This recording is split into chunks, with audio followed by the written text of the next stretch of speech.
While 2021 had some of the worst films, it also had some of the best films. And let me tell you, 2021 was a lit year because we got to see these films in the theater again. Oh, we're back in the theater. Yes. I missed it. Still streaming though, but we're still going to the theater. We're streaming, but we're going to the theater wasting our money. Hell yeah. 2021, we got to see the return of the MCU on the big screen. Marvel's back, baby, and in a big way too. Two Hollywood titans battled it out to see who was the king of the monsters. We also got to see a character performance for one final time.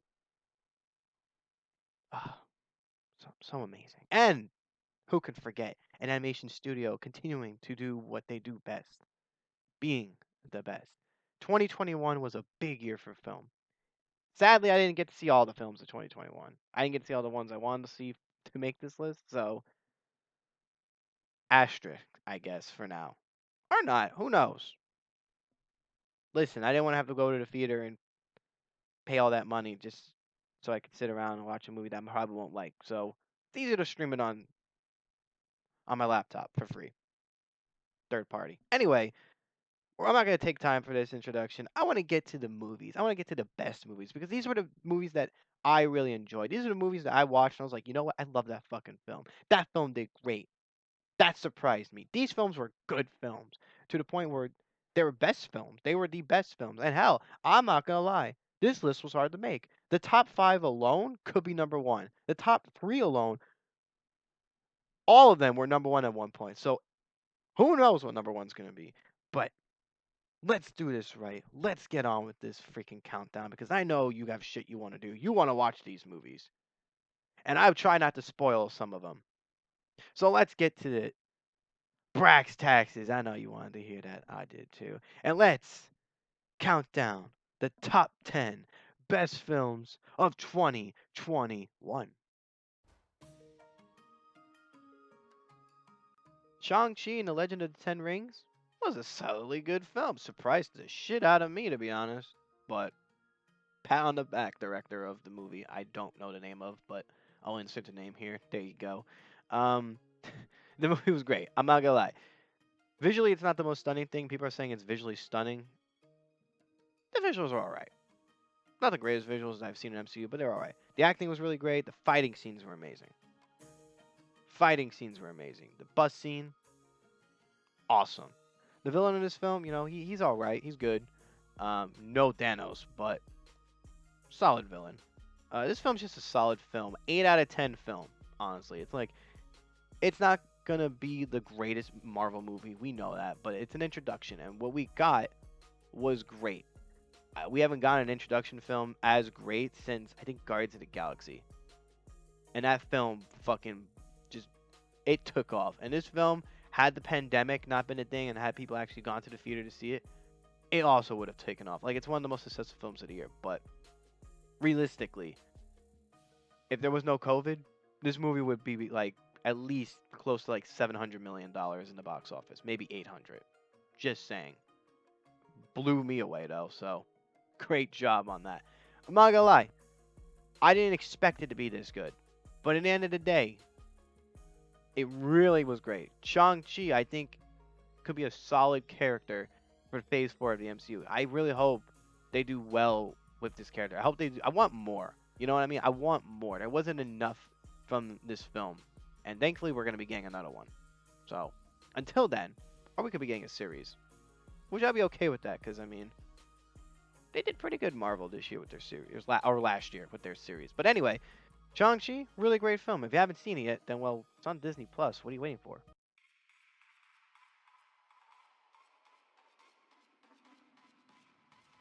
This film surprised me so much to the fact that it's the one film out of all the other films that surprised me the most.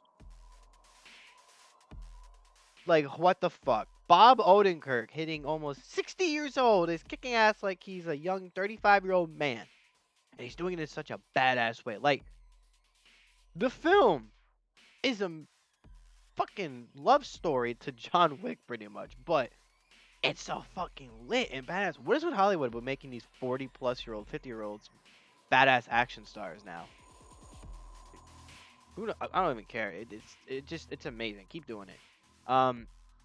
The cinematography and the direction in this movie, the editing, it's like amazing. Like, God, I love it.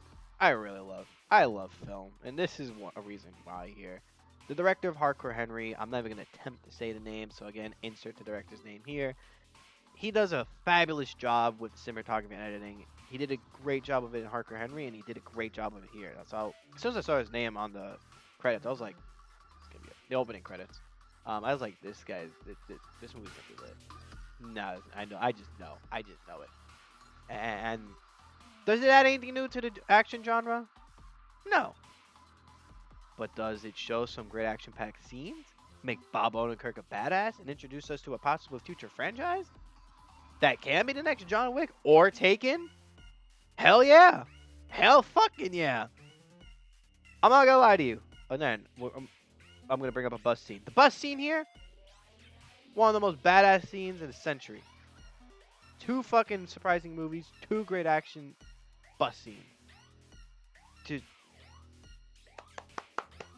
clap to you, Hollywood. Honestly, if you haven't seen this movie yet,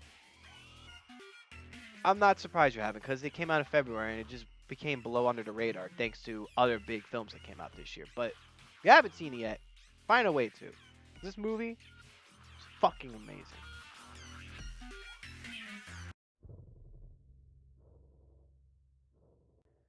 Jim. Good job, Halpert. Just great job, John Krasinski. Quiet Place 2 was lit. Oh, so happy. Really happy. It was one of my most anticipated films. This movie was lit. Quiet Place is obviously a great film. This one is just as good. Like, it is amazing. The opening of this film shows us what it before the apocalyptic world, like the day it became the first day it all happened. That was amazing. The performances in this movie are, as usual, amazing. This film is just so great. It's just like, God, the sound effects, the visuals, the cinematography, everything was great. I can't name anything bad about this film. Like, if I can, somebody please fucking just comment down below what was bad about this movie, because it's an amazing film. Like I said, the acting is great. The horror aspects were just phenomenal, and like my theater felt like I was in the movie. Like, it was so fucking pitch black. It was so quiet. It was honestly perfection, if you ask me. Like, when the film went quiet, the theater was mad quiet. You didn't hear popcorn. You didn't hear paper bags being rustled around. You didn't hear shit. And that made my experience even more lit. I guess the experience made this movie even more great for me, you know? Had I not seen it in the theater, it just, I don't know, maybe my like, opinion would have been different, but, like, because I saw it in the theater, it's on this fucking list, I guess. It's that great, though, but it deserves to be on the list either way, whether I see it in the theater or not. Go see A Quiet Place 2 if you haven't seen it yet. And remember,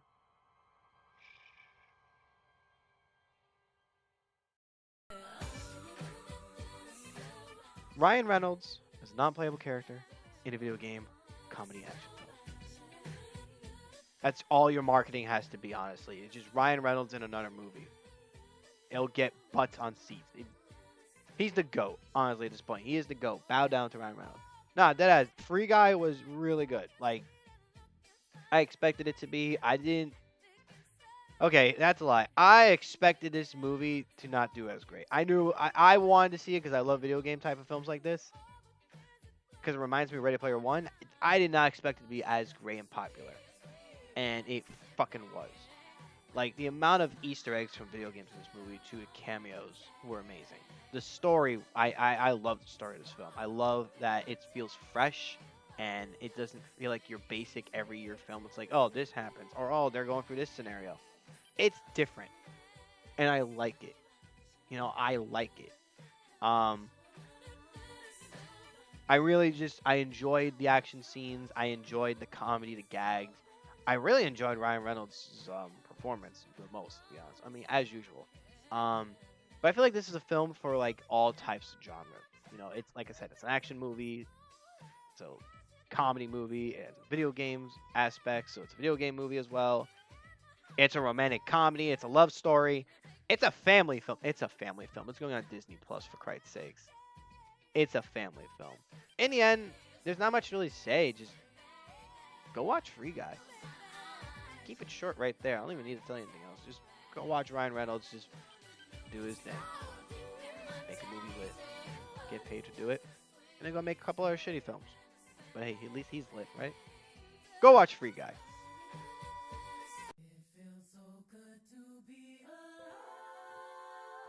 You know what film made me think, I don't know if I really need this in my life, but I really do?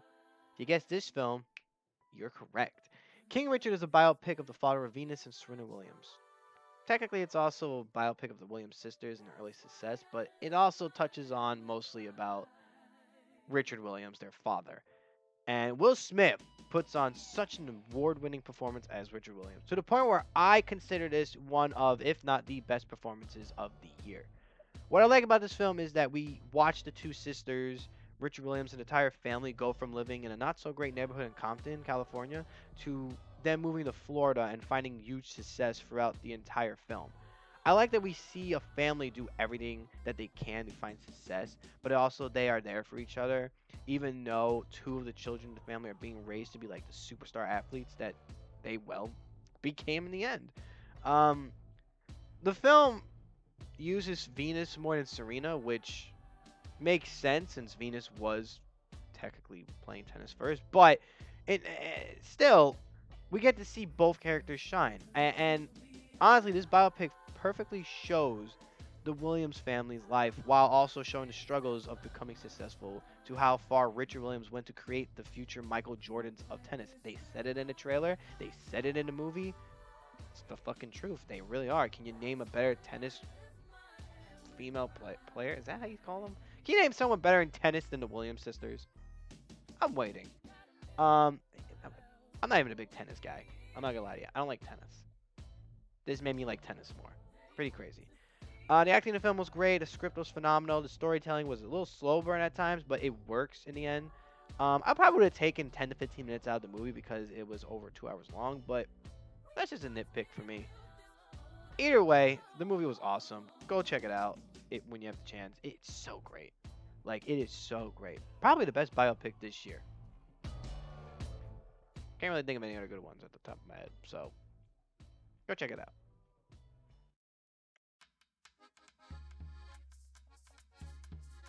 Encanto was fantastic and beautiful. Home run for Disney. Just long drive for Disney. I don't know why I'm using a baseball reference for this, but it works.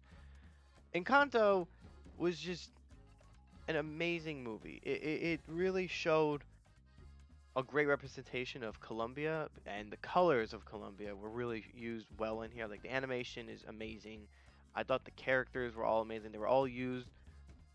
I wouldn't say all of them were used well. There could have been a couple that could have been, they had a little more time to spotlight. But I feel like what we got was good. Um, they're very relatable as well. Not most of them, but like a good handful of them. Um, the music, Lin-Manuel Miranda, once again, the music was just fabulous. It wasn't Moana fabulous, but it's just like I feel like this movie and the music in it could become a Broadway musical. Have Lin-Manuel Miranda in the director's chair. That's what I feel like. I feel like that's what hopefully we may get in like within the next 10 years, because this movie was very good. I think the hidden messages in this movie will make you feel emotional, but also it'll relate. You can relate to it, and I mean, just it's just a great film. There's so much about it that it makes it great. I literally have We Don't Talk About Bruno in my head, thanks to my sister who also has on her head. But I kind of like the sister song more, the social pressure. It's just like I feel that. I feel that. um, you guys are probably like, what the hell is he talking about? Go watch the movie, you'll understand. Like I said, Encanto was very fantastic. It was very beautiful, and not much more to say, really. Not much I have to say, really. I kind of want to rewatch it just to get more info into it. Maybe even do a future review on my website. Tune in to find out next time, right?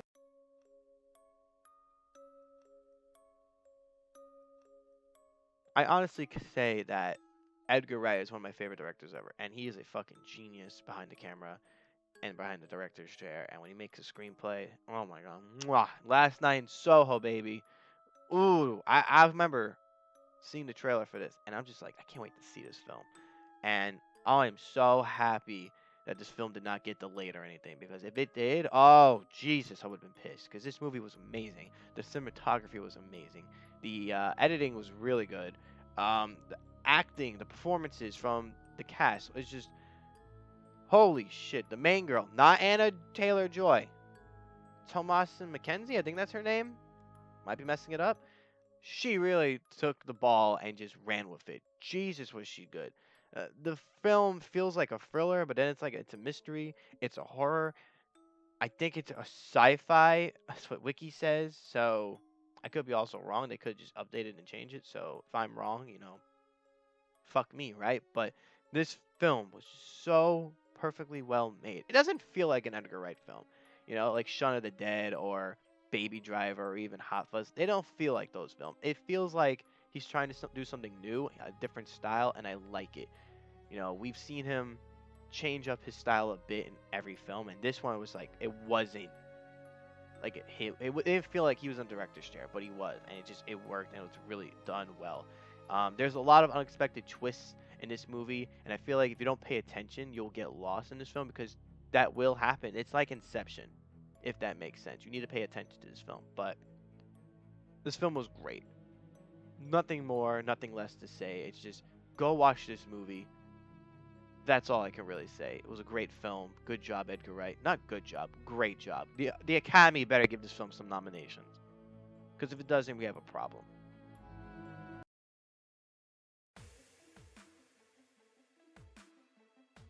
Go see this goddamn movie already, so we can talk about spoilers. Because every spoiler that I can't talk about, everything lit about this movie that I can't talk about, it was lit. If you know about it, you saw the film, you went to the theater, you took the chance of getting COVID, it was lit. On to the stuff we saw in the trailer. This is the best superhero movie by far. This made over $1 billion and more as I'm talking about this. Millions of dollars just came out of my mouth because I brought up Spider-Man. That's how amazing this movie is doing. It is the best box office film. I don't want to say it's the best film of the year because obviously it's not my favorite film of the year, but it is one of the best films of the year. Tom Holland is great as Spider-Man. Benedict Cumberbatch is great as Doctor Strange. The villains were all great, with exception to Lizard and Sandman. They weren't used much. But that's okay because Doc Ock did great. Electro, Jamie Foxx did a great job in his version of Electro. They really outdid the Amazing Spider-Man version. And Willem Dafoe as Green Goblin, just amazing. He doubled the ante in this. He did his own stunts. It felt more like the actual comic book cartoon version of Green Goblin. It's like we saw. I don't know what we saw, but we saw something different. Willem Dafoe is fucking amazing actor. Oh my god, he needs more recognition and like appreciation. Um, the visuals were great. The acting was great. Great, great. God, I'm keeping that in. The cinematography was amazing. I love the multiverse scene when Doctor Strange and Spider-Man are having like this like I guess a battle. It's not a spoiler really, but it's in the trailer. But this movie feels more like a Spider-Man film. Like the first two Spider-Man films in the MCU, Homecoming and Far From Home, there's too much Avengers brought up.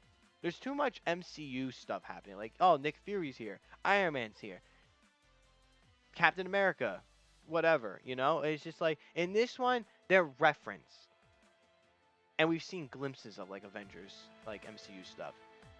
That's fine. This movie itself feels like a Spider-Man movie. Yes, Doctor Strange is in it, but it's like he's technically not an Avenger. He's just in the MCU. But my point is, this feels more like a Spider-Man film than an MCU film. I don't really know how to explain it that well because I can't spoil the goddamn movie. So you're gonna get what you're gonna get.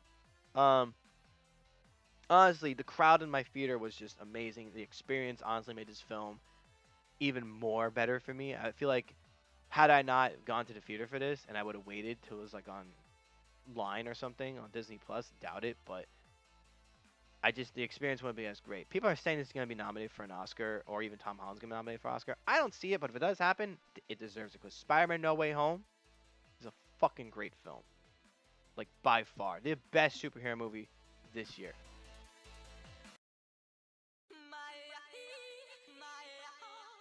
Sony not only gave us the best superhero movie, but it gave us the best animated movie. And let me tell you, this was going to be my number one film. I don't know why number one, that is number one, changed my mind, but when I saw this back, I think it came out in April. It was on Netflix. And I remember seeing the trailer. I'm just like, this film literally just like it took me by surprise, but it made me feel emotional. It made me feel something. It made me feel something I haven't felt since I guess Soul, which wasn't that long ago, but it's just like I don't know. I could relate to this movie. There's a really relatable message in this film that I don't want to give away. But if you are into like family dynamic type of films, like road trip films, or even just saving the planet films from like Evil Robot, this is your movie.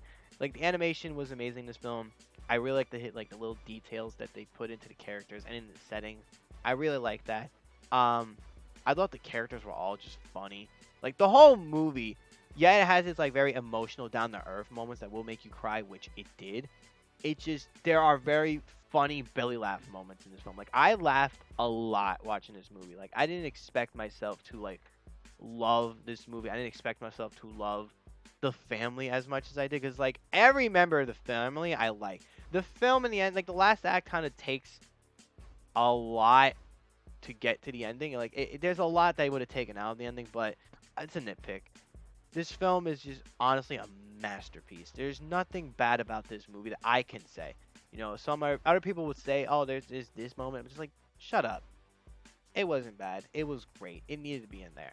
I love the voice cast. I love the characters. I love, like I said, the animation. It visually is stunning as well. At times, like there are times where I'm just walking, and I'm just like, wow. I can't believe this is the animation we're getting from this film. Like, it feels unique and interesting. Like, it feels different. You know, this film feels really different from all. It adds something new to an animation genre, obviously. But I'm saying it feels different. Um, is there more I could say? I don't want to give anything away. I want you to watch this movie. It's on Netflix. Go log into your Netflix. Take, I guess, almost 2 hours of your time to watch this movie because it's so good. Like, it made me emotional. I'm getting emotional talking about it because it's just there's shit I'm dealing with in life right now that I feel like I can relate with this movie. And before I start crying, because I'm going to, I don't know what it is when animated films make me cry, especially when I'm making videos for you guys to watch. But Mitchell's vs. the Machines it's a very not perfect, but it's a masterpiece, and I really want you all to watch it. So please go watch it. I think I've said it for every film so far because they're all great. Really matters to me. No, that's wrong film. There we go. Now we're talking because this film was fucking amazing. Oh, James Gunn, have my babies. But I don't think because this guy was fucking. I love this man. This man is amazing. He made the Guardians of the Galaxy lit. He just knows how to make superhero films. He knows how to make comic book films. David Ayer, go fuck yourself. Your movie sucks compared to this film. This film was great. The cinematography was great. The characters and cast was great. Fucking I love you, Elba's Bloodsport. John Cena's Peacemaker. Margot Robbie again as Harley Quinn. It's just every other person in this film. Sylvester Stallone as fucking King Shark. The visuals was great. The camera angles we used in this film were great. The soundtrack, the scores, the graphic scenes. Oh! I'm gonna fucking orgasm from this film. Oh my god, I love it. I just fucking love it. I didn't expect this movie to be my favorite film of the year.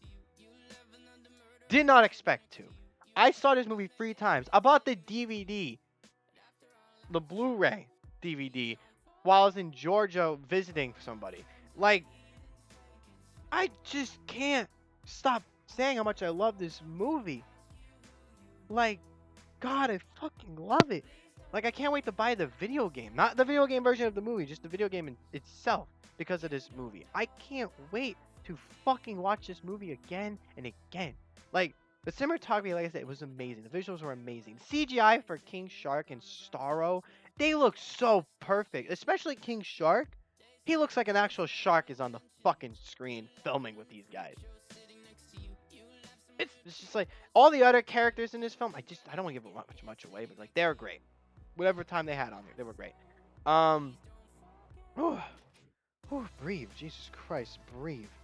Like there was a certain camera angle with Peacemaker's helmet I during an action scene, I just like I want you to see, I'll show bits of it, but it's like it looked so fucking great. God, James Gunn, marry me. Marry me. I hope he sees this one day and just realizes like I love you. No homo though, but I love you.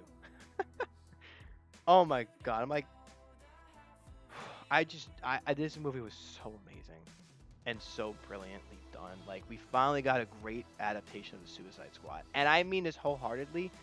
Fuck you, Joker Leto. I love you, Harley Quinn, but the whole David Ayer version, the first Suicide Squad, you don't need that anymore. Like I bought so much merch from it back then. It's just like didn't even, I love this movie. I love this movie.